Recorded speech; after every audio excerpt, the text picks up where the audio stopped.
दोनों इसी तरह अपनी बातों में मगन थी जब बाहर खड़े ज़हीर ने इस मौके की वीडियो ऑफ की। फिर अपने मोबाइल का व्हाट्सएप ऑन किया, इनमें से एक नंबर निकाला, वीडियो सेंड किया और बाहर की तरफ निकल गया। अब उसके चेहरे पर गुजरी रात के बरक्स इत्मीनान और खुशी थी। आखिर इसका मकसद जो कामयाब हो गया था। नाश्ते की मेज़ पर नाश्ते की मुनासबत से हर सामान मौजूद था। चाय, बिस्किट, केक रस, पापे, डबल रोटी और बस इतना ही। सब अपनी कुर्सियों पर बैठे खाने में मगन थे। हाला का इस घर में पहला दिन था। जब भी वो थोड़ा घबरा रही थी। जुरैज़ की निगाहों ने जब हाला को देखा तो बस वो देखता ही रह गया। रात चेहरा ढांपा होने की वजह से उसे देख नहीं पाया था, बस आंखें और नाक ही देखी थी। लेकिन इसका हाल बहुत मुख्तलिफ था। लीज़े के कपड़ों में मौजूद इसका निखरा निखरा सा चेहरा बहुत मासूम था। इसने इसे गौर से देखा, पर यह क्या, एक नज़र वो हाला को देख रहा था तो एक नज़र अपनी माँ को। वो कंफ्यूज हो गया था। हर कोई इतना किसी से कैसे मिल सकता है, ये वो सवाल था जो इसने खुद से किया। दूसरी तरफ सबीहा बेगम का हाल भी इससे कुछ मुख्तलिफ ना था। हाला इन दोनों को तख्ता पाकर खिफ़्फ़त से चेहरा झुका गई। देख तो इसे ही सब रहे थे, मगर इतना गौर से नहीं। सबीहा ने इसके चेहरे को गौर से देखा। आंखें और होंठ तो बिल्कुल उनकी तरह थे, मगर इसकी नाक ने इन्हें किसी बोले बस हुए की याद दिला दी, किसी बहुत ही ख़ास शख्स की। बेटा, तुम्हारा नाम क्या है? सबीहा ने तजस्सुस से पूछा। इन्हें वो मासूम चेहरे वाली लड़की बहुत पसंद आ रही थी। आंटी, मेरा नाम हाला है, झिझकते हुए कहा हाला। जुरैज़ के लब हिले। हाँ बेटा, ये तो पता, लीज़े से पता चल ही गया था, उन्होंने डबल रोटी पर मक्खन लगाते हुए कहा। तो फिर आंटी, मैं समझी नहीं। अब की बार हाला परेशान हुई। अरे परेशान होने की बात नहीं हाला, बड़ी अम्मी शायद तुम्हारा पूरा नाम जानना चाह रही हैं, दानिया ने हंसते हुए कहा। बेटा हाला, तुम्हारा नाम बहुत प्यारा है माशाल्लाह। किसने नाम रखा था तुम्हारा? बीजान ने एक कप चाय उंडेलते हुए तारीफ़ की, जिस पर हाला मुस्कुरा दी। मेरा नाम मेरी अम्मी ने रखा था, लेकिन हाला ने खुश दिली से कहा, लेकिन आखिरी जुमले में वो कहीं खो गई। लेकिन क्या? अब की बार तजस्सुस साइम को हुआ, जिनकी आवाज़ पर सब ने इन्हें पलट कर देखा। इनका इस तरह से इससे पूछना, वो भी रात वाले वाक़ये के बाद, सबको हैरत में डाल गया था। लेकिन ये कि मुझे नहीं पता, मेरा मतलब मैंने सुना था कि अम्मी मेरा नाम रखने के 2-3 घंटे बाद ही अल्लाह के पास चली गई थी, या शायद उसी दिन जिस दिन मैं उन्हें मिली, या फिर शायद वो बेखुदी की कैफियत में बोलती चले जा रही थी, या फिर शायद मैं उनके लिए मनहूस साबित हुई थी। इसने अपनी आंखों में आए आंसू बमुश्किल अपने हलक में उतारे। अरे बेटा, ऐसे नहीं कहते, अल्लाह नाराज़ होता है। वैसे भी हमारे दीन में नहुसत का कोई वजूद नहीं, और इस तरह से कहना कि कोई इंसान या इंसान से जुड़ी कोई चीज़ या फिर कोई तारीख़, कोई दिन, कोई रंग, कोई साल, कोई माह, कोई भी चीज़ मनहूस नहीं होती है। और हमारे यहाँ जो सफ़र के महीने को नहुसत वाला महीना कह दिया जाता है, ये भी गलत है। हाँ, ये सच है कि उस महीने में बलाएँ उतरती हैं, इसलिए हमें ज़्यादा से ज़्यादा इस्तग़फ़ार करना चाहिए, ना कि किसी चीज़ को मनहूस कह दें। ये बहुत बुरी बात है बेटा, हमारे नबी ने भी इससे मना फरमाया। अपने ईमान को मजबूत करो, ठीक है?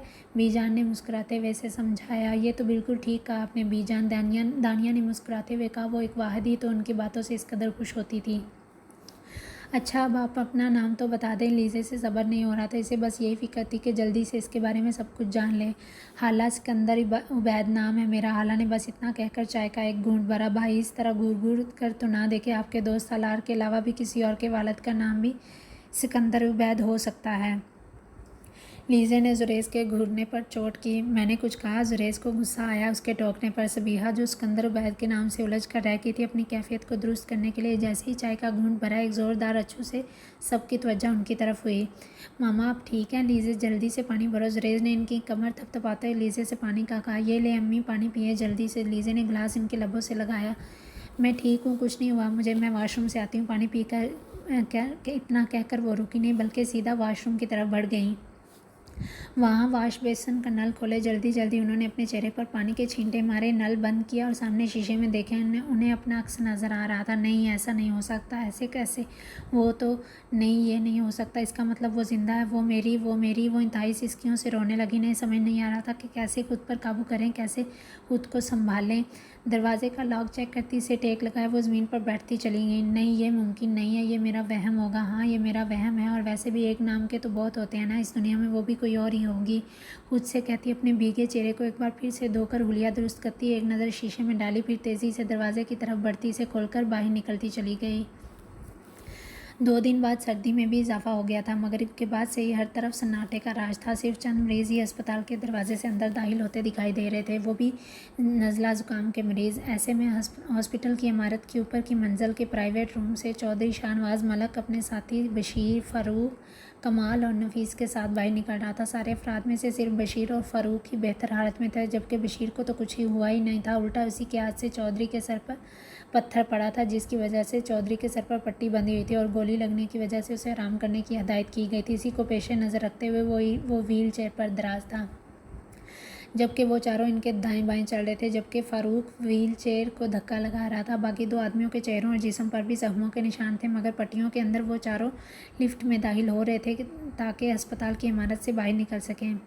कुछ घंटों पहले ही चौधरी को डॉक्टर की तरफ से डिस्चार्ज कर दिया गया था। नफीस और कमाल को गुज़िश्ता रोज़ ही छुट्टी दे दी गई थी, मगर वो चौधरी के साथ ही जाने पर मजबूर थे। ज़ख्म तो उनके वैसे इतने नहीं आए थे, इसलिए उन्होंने ज़्यादा चूंचरा भी नहीं की और ना ही वो चौधरी के सामने कुछ कहने की हिम्मत रखते थे। अलबत्ता नफीस का मामला बरक्स था, क्योंकि वो चौधरी रमज़ान बख्श का ख़ास मुलाजिम था, जिसकी शादी अगले हफ्ते ही हाला से होना अंजाम पाई थी, मगर ऐन शादी से एक हफ़्ता पहले वो फ़रार हो गई थी। चौधरी का रमज़ान बख्श को बताने का कोई इरादा नहीं थी, मगर उसे किस तरह से खबर हुई इस बात से वो खुद भी अनजान था। और फिर डरा धमका कर इसने नफीस को उनके हमरा कर दिया था और ना चाहते हुए भी उन्हें इनकी मदद लेनी पड़ी। वो सब लिफ्ट में दाखिल हो चुके थे। लिफ्ट के रुकते ही फ़ारूक सबसे पहले व्हीलचेयर को धकेलते हुए बाहर लेकर आया। उसके पीछे कमाल और नफीस भी बाहर आए। सबसे आखिर में बशीर बाहर आए। उसे इधर इंतहाई कुफ़त हो रही थी और वह जल्द से जल्द इस घुटन ज़दा माहौल से फ़रार चाहता था। ऊपर से 2 दिन तक अस्पताल की मखसूस दवाइयों की खुशबू ने इसे नाक के नथनों को ढकने पर बुरी तरह मजबूर कर गया था, जिससे वो इस कदर मुतासर हो चुका था कि अभी अभी उसने चेहरे से रुमाल उठाने की जहमत नहीं की थी। ना ही उसे नज़रों की परवाह थी जो हर आने जाने वाले इसे कोई गुंडा मौली समझकर डाल रहे थे। वो तो बस ऐसा ही एक लाहुबाली सा बंदा था। इसी तरह चलते चलते उन्होंने अस्पताल की राहदारी अबूर कर ली थी और अब इनकी मंजिल पार्किंग एरिया में खड़ी गाड़ी थी। इन पांचों के गाड़ी में बैठते ही फ़ारूक ने जन से गाड़ी आगे बढ़ा दी थी। पूरे रास्ते बशीर अपनी ही सोचों में खोया रहा, जबकि चौधरी शाहनवाज बस यही सोचते रहे कि वो किस तरह से गाँव वालों को मुँह दिखाएंगे। बल्कि उन्हें सबसे ज़्यादा डर रमज़ान बख्श का था। गाँव वालों का मुँह तो वो किसी न किसी तरह बंद करवा ही देंगे, जबकि पिछली नशिस्त पर बैठा नफीस बस यही सोचता रहा कि वो इतनी बड़ी नाकामी के बाद रमज़ान बख्श को क्या मुंह दिखाएगा, कहीं वो गुस्से में इसका कत्ल ही ना कर दे। कमाल पीछे बैठा ऊँग रहा था। फ़ारूक के पास इतना वक्त नहीं था कि वो इन दुनिया के झमेलों के बारे में कुछ सोच सके, क्योंकि इस वक्त वो ड्राइव कर रहा था और इसकी एक गलती इन्हें वापस इसी इमारत में पहुंचा सकती थी जहां से वो आए थे। ये सोचते ही इसने झुरझरी ली। इसी तरह अपने अपने ख्यालों में गुम सारा रास्ता कट गया और गाड़ी झट से हवेली के गेट में दाखिल हो गई थी। मारवी हाउस में सब अपने अपने कामों में मसरूफ़ थे। साइम खान एक कपड़ों की फैक्ट्री में सेल्समैन के अहदे पर फाइज थे, पर अब तरक्की करते करते वो मार्केटिंग मैनेजर बन चुके थे। अब उनका ज़्यादातर काम दूसरी फैक्ट्रियों से कपड़ों की डील करके उन्हें अपनी निगरानी में तैयार करवा कर बुटीक में सप्लाई करना था। अब भी वो इन्हीं सबको निपटाने के लिए बाहर गए हुए थे। जुरेज भी अब से कुछ देर पहले ही अपने दोस्त सलार के पास गया था। बीजान अपने कमरे में आराम कर रही थी। फरी किचन में खड़ी बर्तन समेट कर इन्हें धो कर रख रही थी। दानिया रात के खाने की तैयारी में मसरूफ़ थी और इन्हें कंपनी देने के लिए हाला और लीज़े भी वहीं मौजूद थीं, जबकि सबीहा बेगम नाश्ते के बाद से अपने कमरे में बंद थी। उनके आंसू थे कि रुकने का नाम ही नहीं ले रहे थे। इतना बड़ा सच जो इन्हें पता चला था, मगर अब वो खुद को यही मजबूर कर रही थी कि वो इससे अपना वहम समझ ले। इससे बेखबर वो चारों अपनी बातों में बुरी तरह मगन थी।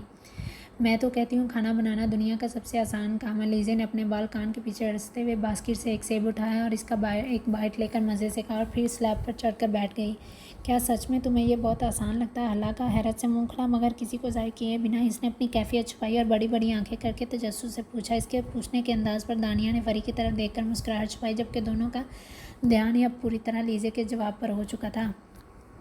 हाँ ना, खाना बनाने में करना ही क्या होता है। एक पतीली लो, फिर उसमें तेल डालो, फिर मसालों वाला कैबिनेट खोलो, फिर सारी भरनियों को गौर से देखो, फिर जो मर्ज़ी आए झोंक दो, बन गया खाना सिंपल। लीज़े ने पूरे बूढ़ी दादियों वाले अंदाज में बात मुकम्मल की और मर्ज़ी पर जोर देकर कहा, सबको सेब को घुमाकर नीचे से तोड़ा।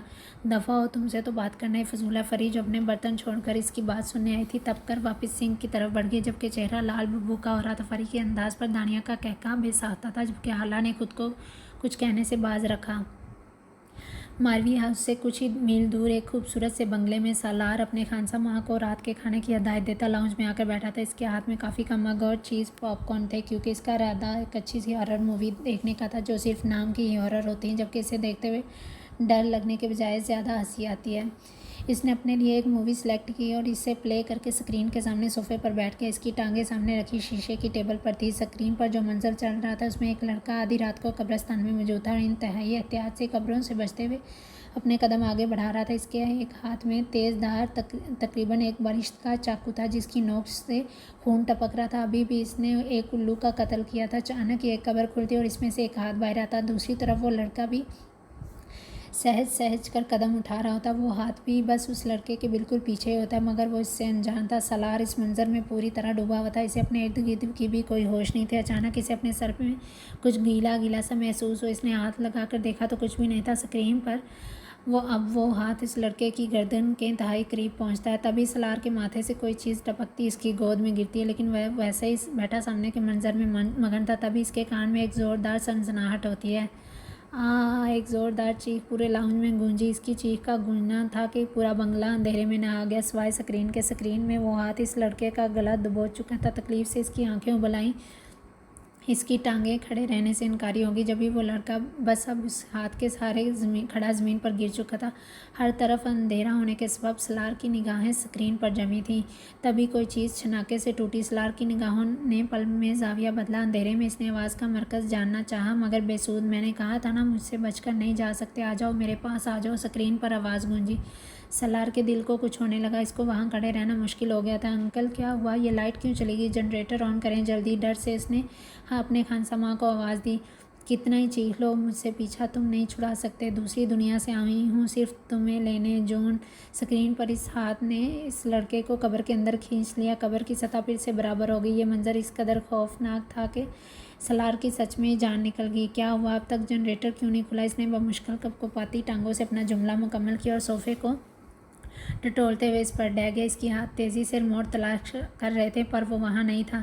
कहाँ चला गया? यहीं तो था। इसकी घबराहट में इजाफा हुआ था। इंतहाई मुश्किल से वो अपनी बिगड़ती सांसों को कंट्रोल कर रहा था। एक हाथ दिल के मुकाम पर रखे वो फिर से जगह टटोलने लगा ताकि रिमोट मिल जाए। फिर उसने फैसला किया कि टीवी के करीब जाकर इसके बटन से बंद कर देना चाहिए। हाँ, ये ठीक रहेगा। इतना कहते वो सीधा खड़ा हुआ, मगर अचानक ही किसी चीज़ के ज़ोर से फटने की आवाज़ आई, जैसे किसी पटाखे की आवाज़। सुनते ही सलार ज़मीन पर पेट के बल लेट गया और अपनी कोहनियों के बल चलता हुआ टीवी स्क्रीन तक जाने लगा। इसका हाथ अभी बटन तक पहुंचा ही था, तभी एक ज़ोरदार कहका पूरे लाउंज में गूंजा और अगले ही पल हर तरफ रोशनी छा गई। क्या हुआ? मेरा यार डर गया। जुरेज हाथ में इसी का पॉपकॉर्न बाउल उठाए हंसते हुए इसकी हालत का मजाक उड़ा रहा था। डर गया कि बच्चे, ये बता इधर इस वक्त मेरे घर में चोरों की तरह क्या कर रहा है? सलार को जैसे ही अपनी पोजीशन का ख्याल आया, वो तेज़ी से हिफ़्फ़त मटाता हुआ एक झटके में खड़ा आया और सीधा इस पर चढ़ाई शुरू की। क्या मतलब है चोरों की तरह? मैं तो अक्सर ही इधर आता हूँ। जुरेज ने कंधे उचकाते पॉपकॉर्न अपने मुंह में डाले, जबकि इसके ऐसा करने पर सलार का ध्यान इस पर गया। ये कहाँ से उठाए हैं तुमने? ये तो मेरे हैं ना। अपने पॉपकॉर्न इसे खाते देखकर इसे सब्र नहीं हुआ, इसलिए इसे लेने के लिए हाथ बढ़ाया। हाँ, दरअसल वो मैं अपने प्यारे से दोस्त की पिक्चर एंजॉय कर रहा था। कितना डरता है ना मेरा दोस्त, बिल्कुल छोटे छोटे से बच्चों की तरह। एक कदम पीछे लेते इसने बाउल पीछे किया और इसकी तरफ देखकर अपनी बाईं आंख दबाई, जबकि इसकी इस हरकत से सलार के तन बदन में आग लग गई और तेज़ी से इसने तो सोफे से तकिया खींचकर इसे रिसीव किया, जिसे मुकाबल ने बर वक्त कैच करके उल्टा उसी के दे मारा, जिसने सीधा इसके सर का बोसा लिया। अब तो इसका गुस्सा मज़ीद बढ़ गया था। जल्दी जल्दी से इसने सोफे से तकिए उठाने शुरू किए और एक एक करके इसने मारने लगा। एक दो निशाने तो इसके चूक गए, मगर तीसरा निशाना सीधा इसके पॉपकॉर्न खाते हाथ को लगा, जिससे इसके बाजू में एक झटका लगा। क्या है यार, खाने तो दो। जुरेज ने हाथ जोड़कर दुहाई दी। मेरा सुकून बर्बाद करके तुम्हें खाने की पड़ी है। कहते कहते सलार ने इधर उधर नज़रें घुमाई ताकि कुछ और ढूंढ सके इसे मारने के लिए। माफ़ कर दो मेरे भाई, गलती हो गई, आइंदा नहीं होगा। बैठकर बात करते हैं। जुरेज ने हालात बिगड़ते देख थोड़ा नरम लहजे में बात संभालनी चाहिए। अच्छा ठीक है, बैठो। सलार ने उसकी हालत देखकर सोफे की तरफ इशारा किया। इसे सच में अपने दोस्त की हालत पर रहम आ गया था। शहर से कोसों दूर रुखसाना हवेली में खड़ी किसी बात पर अपनी मुलाजमा को बुरी तरह झिड़क रही थी। बाकी के तमाम मुलाजिम भी सर झुकाए खड़े थे। किसी में इतनी हिम्मत नहीं हो रही थी कि वो इसकी सुर्ख आंखों में झांक सके। वो मुलाजमा तकरीबन 15-16 साल की एक दुबली पतली सी लड़की थी, जो इस वक्त इसके ताप का निशाना बनी हुई थी। ठीक उस लड़की के बराबर ही एक औरत में हाथ में टूटा हुआ डेकोरेशन पीस लेकर खड़ी थी, जिसके कई टुकड़े हुए थे। इसकी दहशत से वो लड़की बुरी तरह कांप रही थी। जब काम करना ही नहीं आता तो क्यों आ जाते हो मुंह उठाकर? पता नहीं तुम्हारे वालिदैन क्यों छोड़कर चले गए तुम जैसी मुसीबत को। एक रौनक बड़े अंदाज में रुखसाना ने सर्द होती आवाज़ से कहा, जबकि एक हाथ से इसके कंधे को झटका। माफ़ कर दे मुझे, आइंदा ऐसा कुछ भी नहीं होगा, एक आखिरी मौका दे दें। उस लड़की ने सलब होती आवाज़ से मुश्किल कहा, आइंदा ऐसा कुछ करने का तुम्हें मौका मिलेगा ही नहीं। भारी आवाज़ से तकरीबन चीखते हुए इसने अपने कदम इस लड़की की जानब बढ़ाए, जबकि इसने डर कर एक कदम पीछे लिया। वो एक कदम बढ़ाती इसके करीब जा रही थी, साथ साथ वो लड़की अपने कदम पीछे की तरफ ले रही थी, पर पीछे सोफ़ा आ जाने की वजह से वो उसी पर गिर गई। ये देखकर रुखसाना के चेहरे पर एक इस्तहज़ाइया मुस्कुराहट आई। तनफन करती वो इसके करीब बढ़ी और अपने हाथों से इसके बालों को झटका देती अपनी गिरफ्त में लिया। दर्द से इस मासूम की कराह निकल गई, आंख से एक आंसू टूटकर बेमौल हुआ। सारे मुलाजम दम साधे खड़े थे, पर किसी में इतनी हिम्मत नहीं थी कि वो इसको बचा सके, और अगर कोई बढ़ता भी तो बस एक लम्हा बदलना था और उस लड़की की जगह उसको खुद को होना था। ये सोचकर सब और ज़्यादा खामोश थे। तमाश मीनों में ऊपर की मंजिल पर खड़ी हूर जहाँ भी थी, जिसके चेहरे पर एक हकारत भरी मुस्कुराहट थी। इसे अपनी बेटी पर कोई गुस्सा नहीं आ रहा था, बल्कि वो दिल ही दिल में इसे सराह रही थी कि इसने मुलाजमों को उनकी औकात में रखा हुआ। क्या हो रहा है इधर? चौधरी शाहनवाज मलक की आवाज़ पर पूरे माहौल में गूंजी, जबकि इसके साथ खड़े फ़ारूक के चेहरे पर हैरत, जबकि बशीर की आंखें गुस्सा ज़ब्त करने की वजह से सुर्ख हो रही थीं। एक को लम्हे को रुखसाना के हरकत करते हाथ रुके। इसने जो ही आवाज़ की सिमत पलट कर देखा तो इसकी सारी हिम्मत फना हुई। इसकी जगह डर ने ले ली। अलबत्ता इसे व्हीलचेयर पर देखकर इसे सच में परेशानी ने घेरा। ये क्या हुआ आपको? कैसे? रुखसाना इसकी सिमत बड़ी जान खलासी होते ही वो लड़की उठ खड़ी हुई और गहरे गहरे सांस लेती हवेली के अंदर की सिमत अपनी रहायशी जगह पर चली गई, जबकि वो तीनों इस लड़की को ही देख रहे थे। मैंने कुछ पूछा है? मुझे इसका जवाब दो, क्या हो रहा था इधर? जब वो नज़रों से ओझल हो गई तो शाहनवाज ने करख्त लहजे में साफ कहते अपना साबका जुमला दोहराया। एक लम्हे को रुखसाना सहम गई। वो अब से कुछ देर पहले वाली रुखसाना कहीं से भी नहीं लग रही थी। कुछ नहीं हो रहा मेरी जान, और आपकी ये हालत किसने की? और आपने हमें खबर तक नहीं की? क्या इतने गैर हो गए हम आपने बताना तक ज़रूरी नहीं समझा? कदम कदम बढ़ाती हूर जहाँ इसके सामने आ खड़ी हुई और इंतहाई मीठे लहजे में गोया, साथ साथ उसे शर्मिंदा करने का भी पूरा हज़ उठाया। जबकि शाहनवाज मलक को उनकी बात सुनकर इस रात का पूरा मंजर आंखों के सामने घूम गया, जिसकी वजह से इन्हें सिरे से गुस्सा आना लग गया, जिसकी वजह से इनके माथे की रगें बाहर आ गईं। चेहरा शिद्दत गिरिया से सुर्ख पड़ गया, हाथों की मुट्ठियां भींच लीं, जबकि आखिरी बात पर इसका दिल गोया कट गया। ऐसी बात नहीं है ताईजान, बस मैं आपको परेशान नहीं करना चाहता था। टूटे लहजे में इसने अपना जुमला मुकम्मल किया। तो आपको क्या लगता है मेरे बच्चे, आपकी ये हालत देखकर हमें ज़रा दुख नहीं हो रहा होगा? हूर जहाँ ने अंधेरे में तीर चलाया जो सीधा जाकर दिल में पेवस्त हुआ। नहीं ताईजान, मेरा हरगिज़ ये मतलब नहीं था, शाहनवाज ने बेचैनी से कहा। इसने सच में अपनी सफाई पेश की। जो भी बात है, आपने हमें सच में दुख पहुंचाया। अब आप जाएं और जाकर आराम करें, मैं आपको इस हालत में परेशान नहीं करना चाहती। हूर जहाँ ने बड़ी चालाकी से शाहनवाज का कंधा थपक कर इसे अंदर भेजा और अपनी अदाकारी को दिल ही दिल में सराहा, जबकि इसकी हालत से इसके दिल में ठंड पड़ रही थी। जाओ अब तुम सब लोग भी, इधर कोई तमाशा नहीं हो रहा। जहूर जहाँ ने इधर खड़े मुलाजमों से कहा, जो तमाशा देखने के बाद अब खुसर पुसर करने लगे थे। इसकी धार सुनकर सब अपने अपने कामों को देखने चले गए।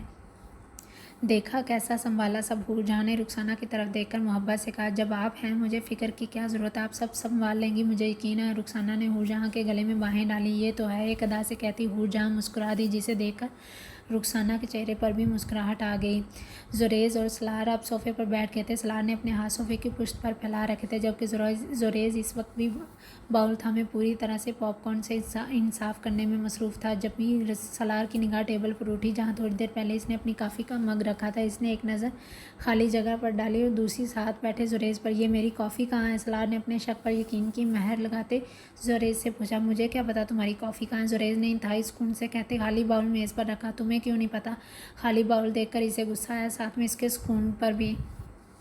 मुझे क्यों पता होगा? जुरेज़ ने डिटाई दिखाई। और तुम्हें क्यों नहीं पता होगा? ये मेरे पॉपकॉर्न भी तो तुम्हारे पास पहुंचे थे ना? सलार को इसकी डिटाई पर गुस्सा आया। हाँ, वो मुझे थोड़ी प्यास लग रही थी। जुरेज़ ने एक अदा से अपना सीधा हाथ बालों पर फेरा। क्या? सलार सख्त तैश में बोला। अचानक इसे किसी चीज़ की भूख खुद से आती महसूस। इसने फ़ौरन अपने माथे पर हाथ लगा। इसके हाथ में कुछ गीला गीला सा महसूस हुआ, जैसे इसने अपने हाथ नाक के करीब ले जाकर सूंघे। इसके चेहरे पर एक अजीब ही रंग आया, जिसे देखकर जुरेज़ पल भर में सोफ़े से उठ खड़ा हुआ। पेट्रोल ये भी तुमने किया है? मतलब पूरी प्लानिंग से आए थे तुम्हें ज़रा शर्म नहीं आई ऐसा करते हुए?